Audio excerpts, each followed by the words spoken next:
श्री राम जय जय राम श्री राम जय जय राम।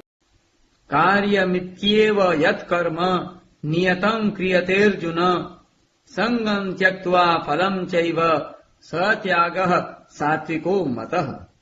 हे अर्जुन, केवल कर्तव्य मात्र करना है ऐसा समझकर जो नियत कर्म आसक्ति और फलेच्छा का त्याग करके किया जाता है वही सात्विक त्याग माना गया है। राजस त्याग में शारीरिक परिश्रम के भय से और तामस त्याग में मोहपूर्वक कर्मों का स्वरूप से त्याग किया जाता है, परंतु सात्विक त्याग में कर्मों का स्वरूप से त्याग नहीं किया जाता, प्रत्युत कर्मों को कर्तव्य मात्र समझकर निष्काम भाव से तत्परता पूर्वक किया जाता है।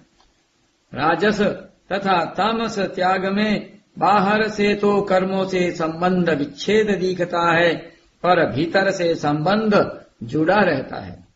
परंतु सात्विक त्याग में बाहर से कर्म करने पर भी भीतर से संबंध विच्छेद हो जाता है। एक मार्मिक बात है कि कर्तव्य मात्र समझकर जो भी कर्म किया जाता है उससे संबंध विच्छेद हो जाता है। लौकिक साधन कर्मयोग तथा ज्ञान योग में शरीर संसार से संबंध विच्छेद मुख्य है, इसलिए साधक को प्रत्येक कर्म कर्तव्य मात्र समझकर करना चाहिए। स्वरूप से कर्मों का त्याग करने से तो बंधन होता है, पर संबंध न जोड़कर कर्तव्य मात्र समझकर कर्म करने से मुक्ति होती है। अलौकिक साधन भक्ति योग में भगवान से संबंध जोड़ना मुख्य है, इसलिए भक्त को जप ध्यान कथा कीर्तन आदि कर्तव्य समझकर नहीं करने चाहिए, प्रत्युत अपने प्रेमास्पद का कार्य सेवा पूजन समझकर उनकी प्रसन्नता के लिए प्रेम पूर्वक करने चाहिए। जैसे दवा कर्तव्य समझकर ली जाती है, पर भोजन कर्तव्य समझकर नहीं किया जाता, प्रत्युत अपनी भूख मिटाने के लिए किया जाता है। ऐसे ही भक्त को भी जप ध्यान आदि कर्तव्य समझकर नहीं करने चाहिए, प्रत्युत अपनी स्वयं की भूख आवश्यकता मिटाकर भगवान के साथ नित्य संबंध जागृत करने के लिए करने चाहिए। यदि वह जप ध्यान आदि कर्तव्य समझकर करेगा तो भगवत संबंध प्रेम जागृत नहीं होगा। न द्वेष्य कुशलम कर्म कुशले नानुसज्जते त्यागी सत्व समाविष्टो मेधावी छिन्न संशयः। जो अकुशल कर्म से द्वेष नहीं करता और कुशल कर्म में आसक्त नहीं होता, वह त्यागी बुद्धिमान संदेह रहित और अपने स्वरूप में स्थित है। मनुष्य का स्वभाव है कि वह राग पूर्वक ग्रहण और द्वेष पूर्वक त्याग करता है। राग और द्वेष दोनों से ही संसार से संबंध जुड़ता है।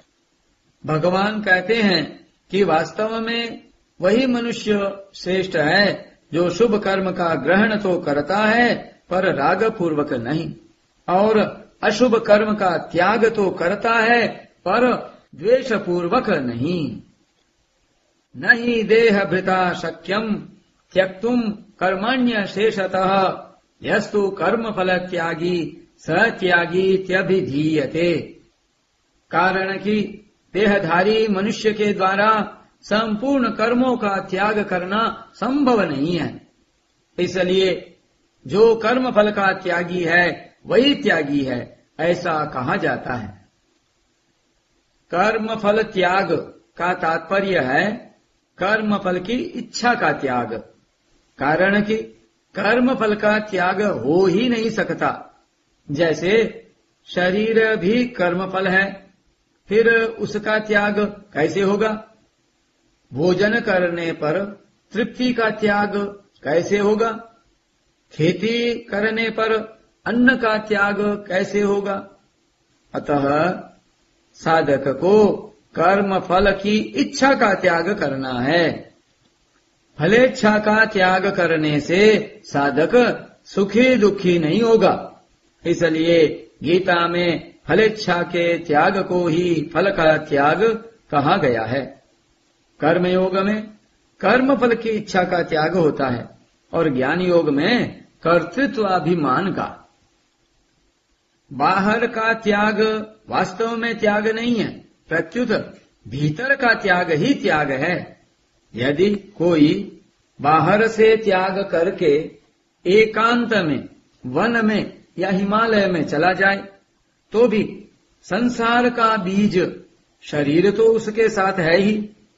मरने वाले का अपने शरीर सहित सब व्यक्तियों और पदार्थों का त्याग हो जाता है, पर इससे उसका मोक्ष नहीं हो जाता। अतः हमारे भीतर की कामना, ममता, आसक्ति ही बांधने वाली हैं, संसार बांधने वाला नहीं है। इसलिए अपने लिए कुछ न करने से कर्मों से संबंध विच्छेद हो जाता है। यज्ञायाचरतः कर्म समग्रम प्रविधीयते। यदि कोई समाधि लगा ले तो उस समय बाहर की क्रियाओं का संबंध छूट जाता है, परंतु समाधि भी एक क्रिया है, इसलिए समाधि से भी व्युत्थान हो जाता है, क्योंकि समाधि में प्रकृतिजन्य कारण शरीर का संबंध बना रहता है। अनिष्टमिष्टम मिश्रं च त्रिविधं कर्मणः फलम् भवत्य त्यागिनां प्रेत्य न तो सन्यासिनां क्वचित। कर्म फल का त्याग न करने वाले मनुष्यों को कर्मों का इष्ट, अनिष्ट और मिश्रित ऐसे 3 प्रकार का फल मरने के बाद भी होता है, परंतु कर्म फल का त्याग करने वालों को कहीं भी नहीं होता। जिस परिस्थिति को मनुष्य चाहता है वह इष्ट अनुकूल कर्मफल है, जिस परिस्थिति को मनुष्य नहीं चाहता वह अनिष्ट प्रतिकूल कर्मफल है, और जिसमें कुछ भाग इष्ट का तथा कुछ भाग अनिष्ट का होता है वह मिश्रित कर्मफल है। वास्तव में देखा जाए तो संसार में प्रायः मिश्रित ही फल होता है, अर्थात इष्ट में भी आंशिक अनिष्ट और अनिष्ट में भी आंशिक इष्ट रहता ही है। जो मनुष्य फल की इच्छा रखकर कर्म करते हैं उन्हें उपर्युक्त तीनों कर्म फल अनुकूल और प्रतिकूल परिस्थिति के रूप में प्राप्त होते हैं, जिनसे वे सुखी दुखी होते रहते हैं। अनुकूल परिस्थिति से सुखी होना और प्रतिकूल परिस्थिति से दुखी होना ही बंधन है, परंतु फलेच्छा का त्याग करके कार्य करने वाले मनुष्यों को इस जन्म में या मरने के बाद भी कर्म फल भोगना नहीं पड़ता। पूर्व जन्म में किए हुए कर्मों के अनुसार इस जन्म में उसके सामने अनुकूल या प्रतिकूल परिस्थिति तो आती है, पर वे उनसे सुखी दुखी नहीं होते।